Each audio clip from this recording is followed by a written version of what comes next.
Hey everybody, it is mid-August and I'm going to do a bit of harvesting and give you a little tour of what's happening here in the garden. But I had to show off this corn first. These are 4 or 5 pink popcorn corn plants that I stuck in here next to the squash quite some time ago.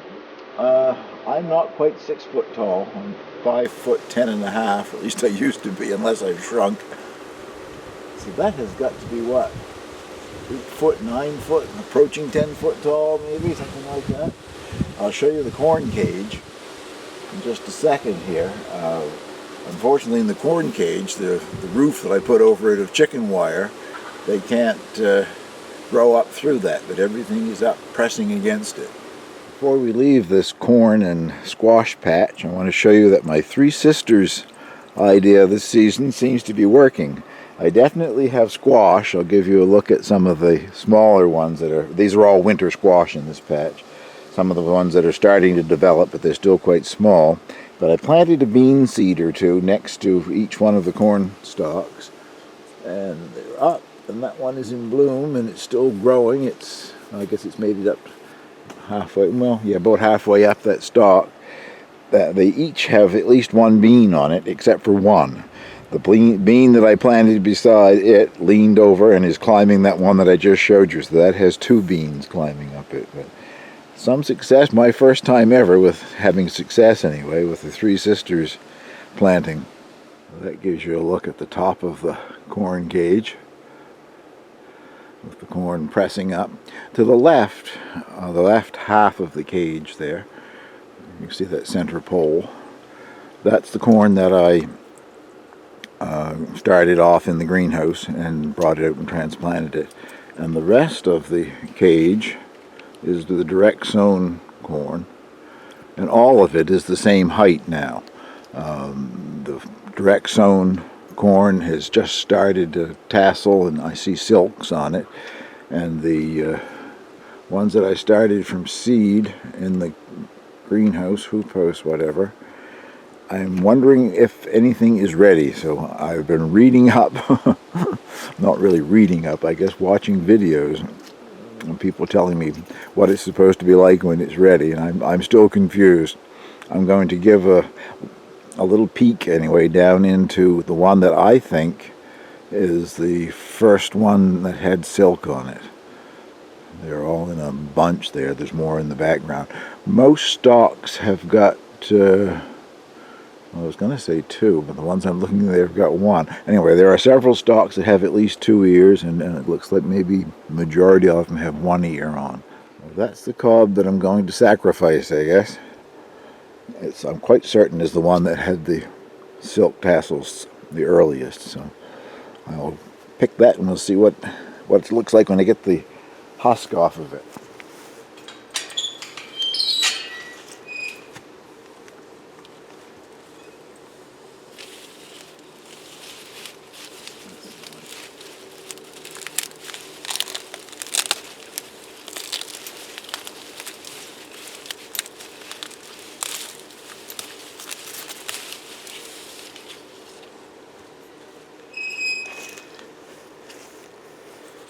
I suspect I'm a bit too early.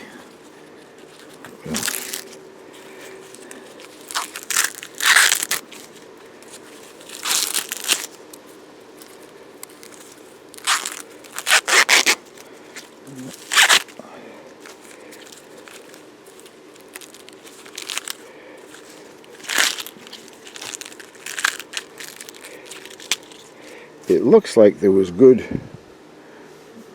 pollination, I think, but I'm way too early. They're not developed enough, so I think I will be leaving everything else there for,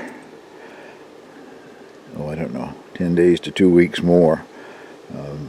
I'm pleased with the pollination. I guess each one of those kernels looks to have been pollinated. Maybe a few up here at the very top that didn't get pollinated, but they are not developed enough yet. It's supposed to be a bicolor corn, so there should be both white and yellow kernels there. So we will wait a while longer on the corn. I just tried it raw. It's really sweet, but definitely not developed enough yet. Not a great corn flavor even. It's just it has the sweetness. These are some of the golden nugget squash, a buttercup type squash with yellow skin, and the plant is not supposed to have runners, and that's exactly how this one is behaving. But I have one in another bed that's got runners on it, 15-20 feet long now. I would say they're going to be a relatively small squash, like maybe a pound or a pound and a half each or something. They're not very large yet anyway. Well, I don't need to harvest any potatoes today, even though Angel seems to want to help there. I have, let's see, I guess I've done 2 harvests since I did that potato reveal a few weeks ago. Just didn't have the time to do any videoing. I've had company.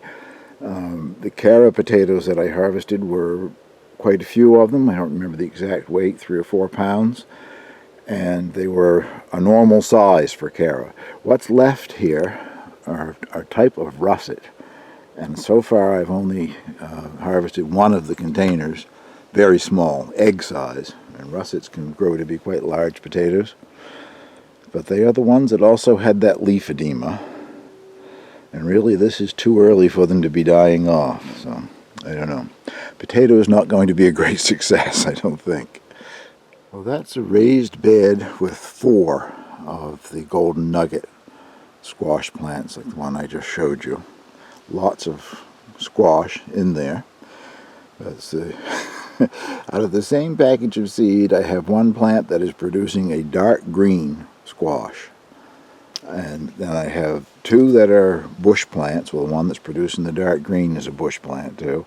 And then I've got one that's got a runner on it. You can probably see where that bed over there is only 4 foot square. And running towards the camera here, you can see leaves. That's the runner that's on that one particular plant. And the runner has got a squash about every 1.5 feet or so. So they are prolific, if nothing else, but they're not very consistent. That is the largest of the Japanese black futsu squash, which is a dark green at this time. I don't know when it turns black. I'll get a hand in there to show you how big it is. It's not huge. Hand size, I guess. There are a number of them that are smaller than that. I've been hand pollinating, and I think some of them just got pollinated naturally. The patty pans, or scallopinis, have been producing very well. I've enjoyed them, so did my company, I guess. That one is really too large, should have been picked earlier. I still use it. I slice them thinly. I don't think one this big will have seeds in it yet, or hard seeds, but I just slice them very thinly, skin and all, and saute them, and maybe a bit of olive oil, garlic, and onion for some added flavor. And they are very, very tasty. There were supposed to be at least 4 varieties of patty pan in the mixed package of seed that I bought.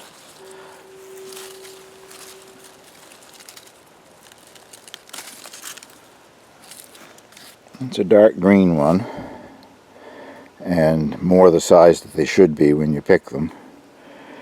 But really, that's the only 2 varieties that I've seen. And I planted a lot of plants just to make sure I could get some of each. I haven't seen the variegated one that's yellow and green. Not in my garden, not yet anyway. Well, this is my turnip, or rutabaga, or swede, whatever you want to call it, patch that I'm very pleased with. 4, I think, Brussels sprouts plants, and then in the background, that back row, is the cauliflower and broccoli. And everything is doing very well. If you've noticed some pretty purple flowers going in the air there, that's a Jackamanii clematis that's just growing up into my chestnut tree there. I'll give you a close-up of one of my turnips. Talk about a hard shot to get.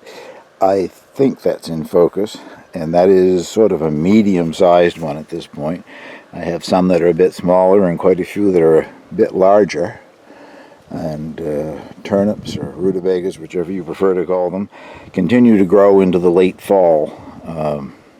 I won't pick them until after we've had several hard frosts. That sweetens them, but I'll get a hand down in there to give you an idea of the size. I'm just so pleased to see them. I've never successfully grown them before, and I forget how many plants are in here, but 25 or 30 plants or so. Even if some are quite small, that'll be okay. I had to cut off a head of broccoli and discard it. One that I had missed under the leaves was starting to bloom. So I wanted to happen to this one. So I've had a few heads that are larger than that one. I think maybe I harvested one when it was quite small too, if I remember correctly, but it is so good. And I've had enough that I have been blanching and freezing both cauliflower and broccoli. This is the only broccoli that's big enough to take today, I guess. I don't let them go much larger because all of a sudden they start separating out. Come back and get that plant and the rest of the leaves because the hens love it. I don't think that cauliflower will grow back on the same plant. I'm not certain. If anybody knows something different, please let me know. I know with the broccoli, you get side shoots coming, so I never pull up the broccoli plants because later on you can do a good harvest on the side shoots. That is the cauliflower plant for today. And that's the last of the winter squash varieties that I have so far anyway. That's a Hokkaido pumpkin or red curry squash. I have, I think, just 2 plants of them. One over in the first bed that I showed you where the corn's also growing, the Three Sisters bed. And the squash that it's developing is yellower than that. Maybe it turns more orange as it ripens, but I really like that squash, both that's just a squash to cook and also one to make an excellent soup out of there. A very good squash. The only other squash that I'm growing is the Tahitian. And if you're watching Diane Murphy, so far I've never had a blossom. I do now see blossom buds on them. One of the plants is just down below me here, but there's no sense in showing you a plant with no flowers. Actually, I think I do see where it had female flowers, but I've never, male flowers, excuse me, but I've never seen a female blossom on it yet. It is running nicely off in all directions, so I still have my fingers crossed that before we get frost, I'll get a Tahitian squash out of it. If you're watching this and have watched previously, and I've been so pleased with my chickpeas, cheche, whatever you want to call them, something really likes them more than me. They were little bushes, 1.5 feet, 2 feet tall, and they've all been cut down to about 3 inches. I don't know if I can get in on it or not, but you see a hole in the ground right there somewhere. Probably not showing it to you, but anyway, there's a hole in the ground a couple of inches across. I don't know. Bigger than I think a mouse would make. I've never seen rats around here, so I don't know if it's squirrels or what it is. But something has destroyed them. I'm not going to get a single chickpea to try. I won't go through each variety of pepper to show you. I've got peppers on everything, but a couple of things I want to highlight. This I have labeled as a Thai chili, and I'm quite certain that it is the plant that I grew from my own seed from one of my Thai chilies that obviously cross-pollinated with something.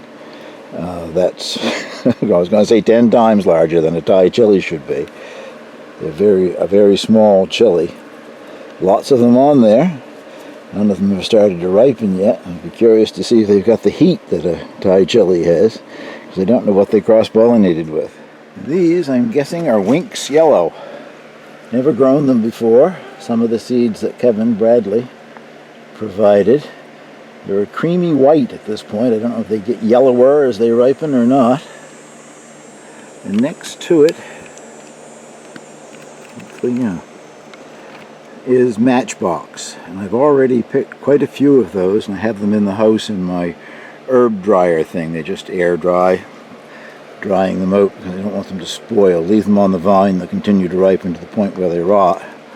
I have plans anyway, if I get enough other things out of my garden to go along with it, to make hot pepper jelly. Hot pepper relish. I made jelly last year and still have a few bottles of it left. So I want to make hot pepper relish, and I certainly have enough hot peppers here to do it with. I've been getting a few ripe tomatoes, most of them being the Sun Gold cherry tomatoes.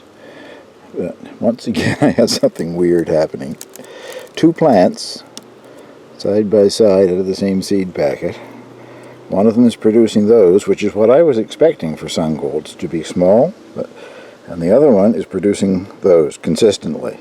They both taste delicious. Sun Gold are so sweet. I love the things. The garlic harvest was not fantastic. First time I've ever grown softneck, but I think the bed where it was planted, I mean the onions didn't do anything either.